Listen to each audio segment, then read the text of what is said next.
कवना कसूर कैनी भारी तू भूल गइला सुधिया हमार। कवना कसूर कैनी भारी तू भूल गइला सुधिया हमार। 12 बरस हम जनकपुर में रहनी, 12 बरिस हम जनकपुर में रहन। कैनी तपस्या भारी तू भूल गइला सुधिया हमारी। कैनी तपस्या हम भारी तू भूल गइला सुधिया हमार। कवना कसूर हम कैनी तू भूल गइला सुधिया हमार। कवना कसूर कैनी भारी तू भूल गइला सुधिया हमार।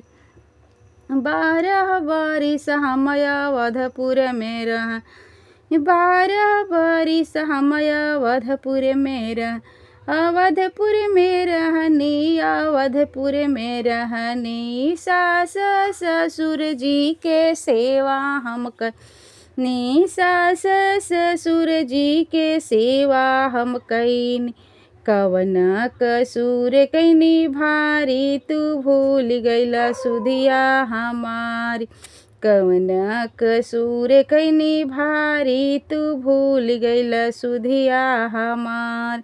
तोहरे करन अपन बाप मैया तेजनी, तोहरे करन अपन बाप माई भूलन। कवना कसूर कैनी भारी तू भूल गइला सुधिया हमार।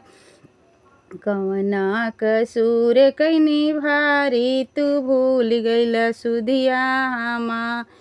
14 बरस हम बनवे में रहनी, 14 बरस हम बनवे में रहनी।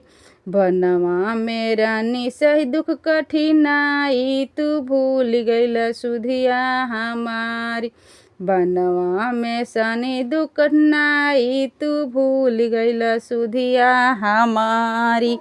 कवना कसूर कैनी भारी तू भूल गइला सुधिया हमारी। कवना कसूर हम कैनी तू भूल गइला सुधिया हमारी। कवना कसूर कैनी भारी तू भूल गइला सुधिया हमारी।